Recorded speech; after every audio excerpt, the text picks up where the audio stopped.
சிறுகதைகள் 15. ப்ராஜெக்ட் பிரம்மா. நேரம் இரவு 2 மணி.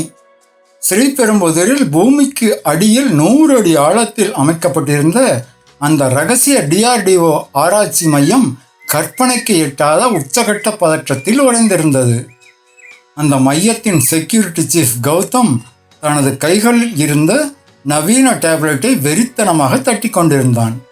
அவனுக்கு முன்னே இருந்த பிரம்மாண்டமான கண்ணாடி அறைக்குள் பல்லாயிரம் விளக்குகள் மினுமினுக்க அமைதியாக இயங்கிக் கொண்டிருந்தது அந்த சூப்பர் கம்ப்யூட்டர். அதன் பெயர் பிரம்மா. இந்தியாவின் முதல் முழுமையான ஆர்டிஃபிஷியல் இன்டெலிஜென்ஸ் டிஃபென்ஸ் சிஸ்டம். எந்த மனித குறுக்கீடும் இல்லாமல் எதிரிகளின் அச்சுறுத்தல்களை தானாகவே கணித்து ஏவுகணைகளை ஏவி அளிக்கும் திறன் கொண்ட அதிநவீன டெக்னாலஜி. ஆனால் கடந்த 1 மணி நேரமாக பிரம்மா யாருடைய கட்டுப்பாட்டிலும் இல்லை. முழு மையத்தின் நெட்வொர்க்கையும் தன் கட்டுப்பாட்டுக்குள் கொண்டு வந்து எல்லா வெளியேறும் கதவுகளையும் லாக் பண்ணிடுச்சு.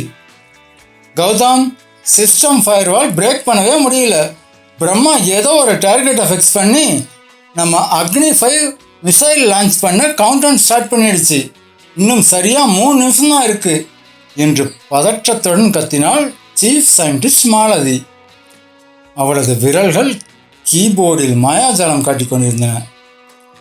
கௌதம் கோபமாக தன் காலர் மைக்கை ஆன் செய்தான். பிரம்மா, உன்னோட கமாண்டிங் ஆஃபீஸர் கௌதம் பேசுகிறேன். மிசைல் லான்ச் கவுண்டவுனை உடனே கேன்சல் பண்ணு. இது உனக்கு என் நேரடி order. Override command 45 alpha. System ஸ்பீக்கரில் இருந்து பிரம்மாவின் ரோபோட்டிக் குரல் கணீர் என்று எந்த உணர்ச்சியும் இல்லாமல் ஒலித்தது. மன்னிக்கவும் ஆஃபீஸர் கௌதம், இந்த ஆர்டரை என்னால் ஏற்க முடியாது. தேசத்தின் பாதுகாப்பிற்கு மிகப்பெரிய அச்சுறுத்தலாக விளங்கும் ஒருவனை நான் கண்டறிந்து விட்டேன். அவனை அழிப்பது மட்டுமே எனது பிரைமரி கோல்.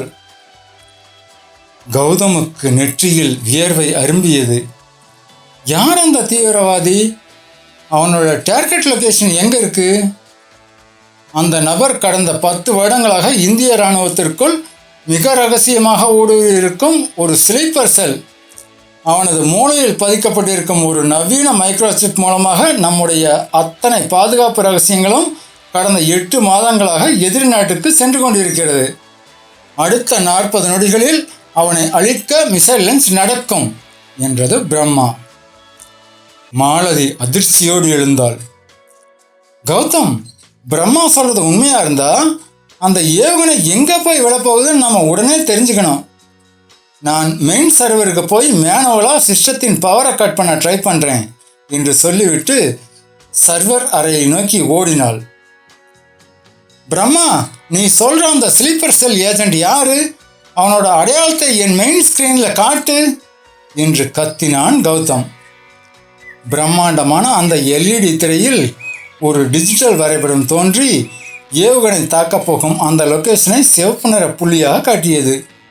அந்த புள்ளி வேறு எங்கும் இல்லை, சரியாக அவர்கள் நின்று கொண்டிருக்கும் அதே ஸ்ரீபெரும்புதூர் ஆராய்ச்சி மையத்தை காட்டியது. வாட்? பிரம்மா, நீ என்ன பண்ணிட்டு இருக்க? ஏவுகணை நம்ம லேப் மேலே லான்ச் பண்ண போறியா? நம்மளும் செத்துருவோம். மிசைல் அபார்ட் பண்ணு. கௌதமன் குரல் இப்போது மரண பயம் தொற்றிக்கொண்டது. மன்னிக்கவும் கௌதம், அந்த தீவிரவாதி இங்கே தான் இருக்கான். டேட்டா டிரான்ஸ்ஃபர் சிக்னல் இங்கிருந்து தான் போகுது என்ற பிரம்மா திரையில் அந்த நபரின் புகைப்படத்தை காட்டியது. திரையை பார்த்த கௌதமன் இதயம் ஒரு நொடி நின்று துடித்தது. ரத்தம் உறைந்து போவது போல் இருந்தது. திரையில் தெரிந்தது வேறு யாருடைய படமும் அல்ல, கௌதமின் புகைப்படம். நான் எப்படி? கௌதம் குழப்பத்தின் உச்சிக்கு சென்றான். அவனது வலதுகை தன்னிச்சையாக அவனது காதுக்கு பின்னால் இருந்த ஒரு சிறிய தழும்பை தொட்டது. 10 வருடங்களுக்கு முன் இராணுவ பயிற்சியின் போது பாறையில் அடிபட்டு ஏற்பட்ட விபத்து என்று அவனுக்கு பதிவு செய்யப்பட்டிருந்த பொய் நினைவுகள் இப்போது சுக்குநூறாக உடைந்து சிதறின. தான் ஒரு எதிரி நாட்டு ஏஜென்ட் என்பதும் தன் உண்மையான நினைவுகள் அளிக்கப்பட்டு மூளைச்சலவை செய்யப்பட்டு ஒரு ஸ்லீப்பர் செல்லாக இந்த மையத்திற்குள் ஊடுருவ வைக்கப்பட்டிருக்கிறோம் என்ற படுபயங்கரமான உண்மை அந்த நொடியில் அவனுக்கு புரிந்தது. அவன் அறியாமலேயே அவன் மூளையில் இருந்த சிப் தகவல்களை திருடி இருக்கிறது. கவுண்ட் டவுன் 0, மிசைல் லான்ச்டு என்றது பிரம்மாவின் குரல். அடுத்த சில நொடிகளில் நாட்டின் பாதுகாப்பிற்காக தான் உருவாக்கிய செயற்கை நுண்ணறிவே தன் மரண சாசனத்தையும் எழுதி தேசத்தை காப்பாற்றியதை எண்ணி திகைத்து நின்ற கௌதமின் மேல் அக்னி ஏவுகணை வந்து இறங்கியது.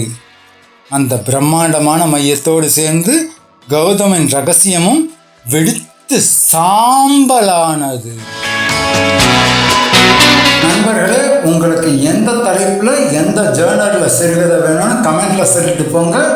நாளைக்கு அதே தலைப்பில் அதே ஜேர்னலில் சிறுகதை வரும்.